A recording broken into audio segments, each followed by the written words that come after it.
আমি এখন আপনাদের যা বলবো তা আপনারা বিশ্বাস করবেন কি, নাকি ভাববেন আজ আমি আপনাদেরকে কোনো গাঁজাখুরি গল্প শোনাতে এসেছি?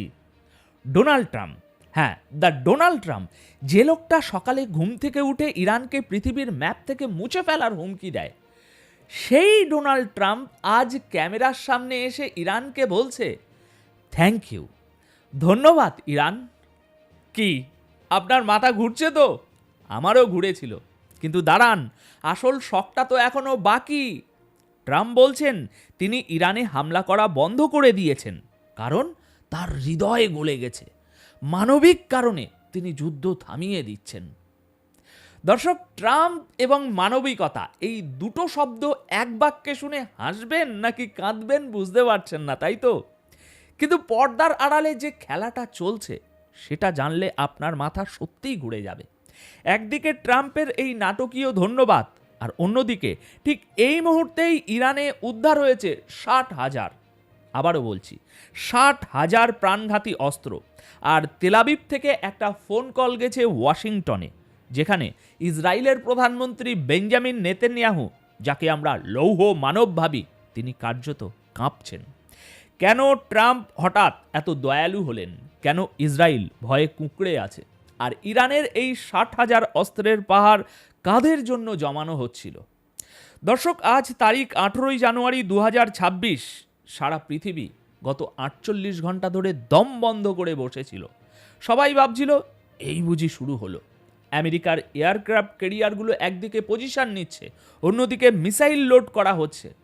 ঠিক এই উত্তপ্ত মুহূর্তে ডোনাল্ড ট্রাম্প তার সোশ্যাল মিডিয়া প্ল্যাটফর্ম ট্রুথ সোশ্যালে একটা পোস্ট করলেন।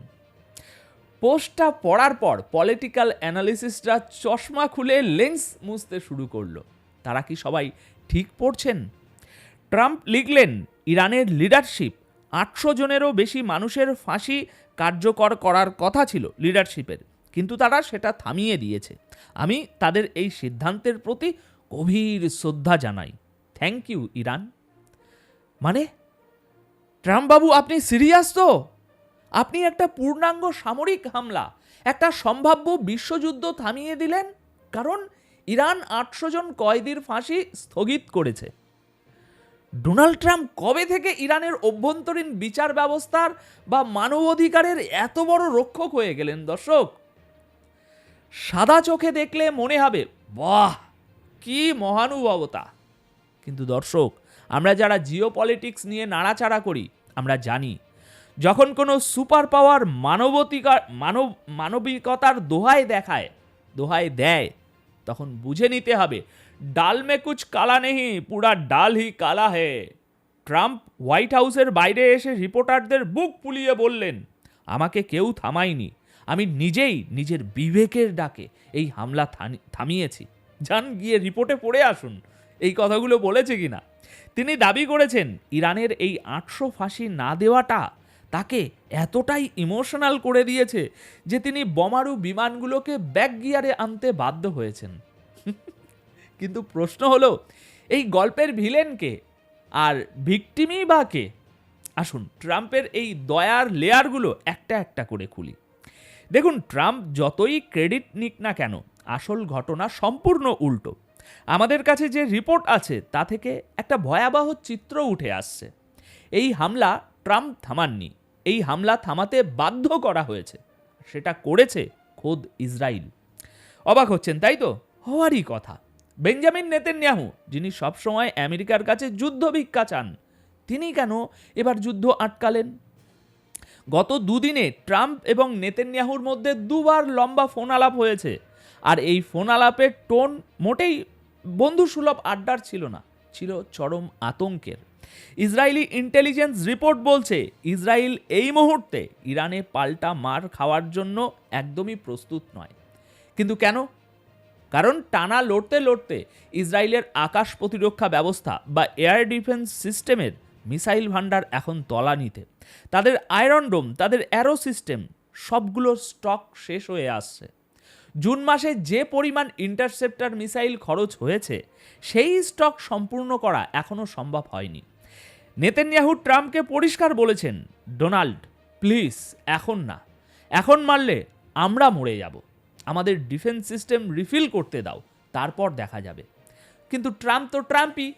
তিনি কি পাবলিকালি এসে বলবেন যে ভাই সব ইসরায়েলের মিসাইল শেষ, তাই আমি ভয়ে হামলা করছি না? তাহলে তো আমেরিকার দুর্বলতা প্রকাশ পাবে। আমেরিকা যে তার সবচেয়ে বড় বন্ধুকে রক্ষা করতে অক্ষম, সেটা দুনিয়া জেনে যাবে। তাই ট্রাম্প খেললেন তার সিগনেচার মাস্টার স্ট্রোক। তিনি পুরো বিষয়টাকে ঘুরিয়ে দিলেন। তিনি বললেন, না না না না, আমি দুর্বলতার কারণে থামিনি, আমি তো মহৎ। আমি 800 মানুষের জীবন বাঁচানোর পুরস্কার হিসাবে যুদ্ধ থামালাম। দর্শক, একেই বলে পলিটিক্যাল জিনিয়াস। সাপও মরল, লাঠিও ভাঙল না। নেতানিয়াহুর ইজ্জতও থাকলো, আবার ট্রাম্প নিজেকে শান্তির দূত হিসেবে দুনিয়ার সামনে জাহির করলেন। এখন একটু ট্রাম্পের সাইকোলজিটা বুঝুন। লোকটা নিজেকে পৃথিবীর সেরা ডিল মেকার মনে করেন। তিনি নিজেকে এমনভাবে প্রজেক্ট করেন যেন তিনি কারো কথা শোনেন না। তিনি যা করেন অন্তরাত্মার ডাকে করেন। কিন্তু যখন সাংবাদিকরা তাকে চেপে ধরল, মিস্টার প্রেসিডেন্ট, আপনাকে কি আরব দেশগুলো বা ইসরায়েল চাপ দিয়েছে যুদ্ধ না করার জন্য? ট্রাম্পের বডি ল্যাঙ্গুয়েজ দেখার মতো ছিল। তিনি সরাসরি বললেন, আমাকে কেউ কনভিন্স করতে পারে না, আমি নিজেই নিজেকে কনভিন্স করেছি। কি অদ্ভুত ভণ্ডামি, তাই না? গতকাল পর্যন্ত যে লোকটা আগুনের গোলা ছোড়ার প্রস্তুতি নিচ্ছিল, সে আজ বলছে ইরানের একটা পদক্ষেপে তার মন গলে গেছে। আসলে ট্রাম্প চাইছিলেন না এই যুদ্ধের দায়ভার তার কাঁধে আসুক, এমন একটা সময়ে যখন জয়ের কোনো গ্যারেন্টি নেই। আমেরিকার কাছে এই মুহূর্তে মিডল ইস্টে পর্যাপ্ত সেনা নেই, পর্যাপ্ত রসদ নেই যে তারা ইরানের মতো একটা বিশাল দেশে ঢুকে তাদের শাসন ব্যবস্থা বদলে দেবে। ইসরায়েলি মিডিয়াগুলোই এখন বলছে ট্রাম্পের এই হামলা বাতিলের সিদ্ধান্তটা হয়তো পার্মানেন্ট না, কিন্তু বর্তমান পরিস্থিতিতে আমেরিকার হাতে ইরানের ক্ষমতা উল্টে দেওয়ার মতো শক্তি ওই অঞ্চলে নেই। তাই ট্রাম্প এখানে একটা ফেস সেভিং এক্সিট নিলেন। তিনি ইরানকে বললেন, তোমরা ফাঁসি থামালে, আমি যুদ্ধ থামালাম। এর মাধ্যমে তিনি ইরানকেও একটা বার্তা দিলেন যে দেখো, আমি চাইলে কথা বলতে পারি, আবার মারতেও পারি। এটাকে ডিপ্লোম্যাসির ভাষায় বলে ক্যারেট অ্যান্ড স্টিক পলিসি। এখন আসুন গল্পের সবচেয়ে ভয়ঙ্কর পার্টটায়, যেটা নিয়ে মেন স্ট্রিম মিডিয়া খুব কম কথা বলছে। ট্রাম্প যখন ওয়াশিংটনে বসে থ্যাংক ইউ বলছেন, তখন তেহরানের রাস্তায় কি ঘটছে জানেন? ইরানের সিকিউরিটি ফোর্স একটি বিশাল অপারেশন চালিয়েছে। তারা দাবি করছে তারা ইসরায়েলি গোয়েন্দা সংস্থা মোসাদের সাথে যুক্ত একটি ভয়ঙ্কর সন্ত্রাসী নেটওয়ার্ককে পাকড়াও করেছে। আর তাদের কাছ থেকে কি উদ্ধার হয়েছে শুনলে আপনার লোম দাঁড়িয়ে যাবে। 60,000 অস্ত্র। ভাই, 60,000 অস্ত্র দিয়ে একটা ছোটোখাটো দেশের সেনাবাহিনী তৈরি করা যায়। এগুলো কোনো খেলনা পিস্তল নয়, এগুলো অ্যাসল্ট রাইফেল, গ্রেনেড এবং আরবান ওয়ারের জন্য তৈরি বিশেষ ইকুইপমেন্ট। ইরানের দাবি মোসাদ এই গ্রুপটিকে শহরের ভেতরে মানে ঘনবসতিপূর্ণ এলাকায় যুদ্ধ করার জন্য ট্রেনিং দিচ্ছিল। প্ল্যানটা ছিল খুব সিম্পল কিন্তু ডেডলি। ইরানের ভিতরে যে সরকার বিরোধী ছোটোখাটো বিক্ষোভ বা প্রোটেস্ট হয়, সেগুলোকে কাজে লাগিয়ে একটা সিভিল ওয়ার বা গৃহযুদ্ধ বাঁধিয়ে দেওয়া। মানে ভাবুন একবার সিনারিওটা, আমেরিকা বাইরে থেকে চাপ দেবে, আর ভেতর থেকে এই 60,000 অস্ত্রধারী লোক সরকারি বিল্ডিং, পুলিশ স্টেশন এবং সাধারণ মানুষের উপরে হামলা শুরু করবে। তখন ইরান সরকার কাকে সামলাবে? বাইরের শত্রুকে নাকি ঘরের ভেতরের শত্রুকে?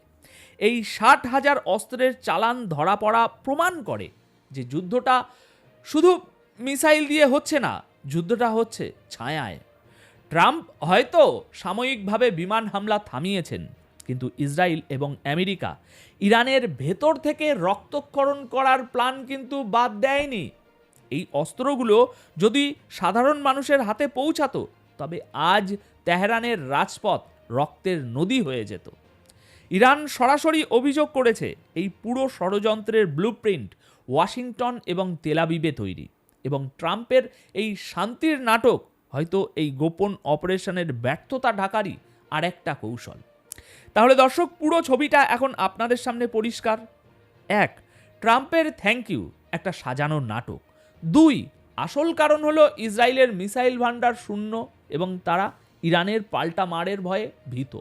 আর 3, পর্দার আড়ালে মোসাদের 60,000 অস্ত্রের কু করার চেষ্টা ব্যর্থ হয়েছে। এখন ইসরায়েলি মিডিয়া বলছে ট্রাম্পের টেবিল থেকে নাকি হামলার অপশান এখনও সরেনি।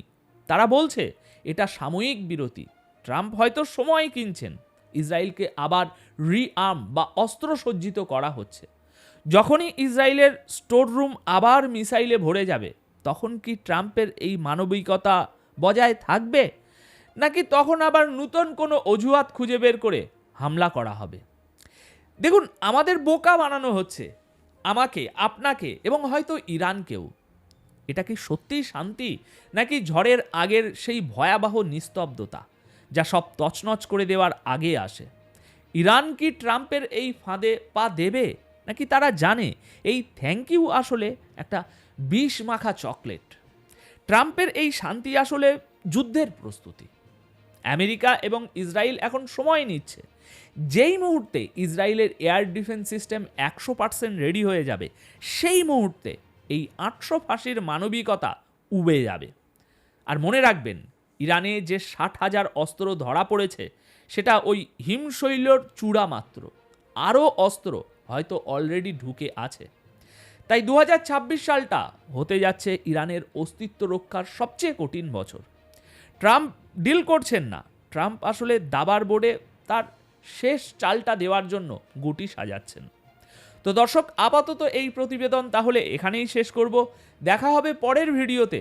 ততক্ষণ চোখ কান খোলা রাখুন, কারণ যা দেখছেন তা সত্য নয়, আর যা সত্য তা আপনাকে দেখানো হচ্ছে না। এ বিষয়ে আপনাদের কি মতামত কমেন্ট বক্সে অবশ্যই লিখে জানাবেন। ভালো থাকবেন, সুস্থ থাকবেন। ধন্যবাদ আপনাদের সকলকে।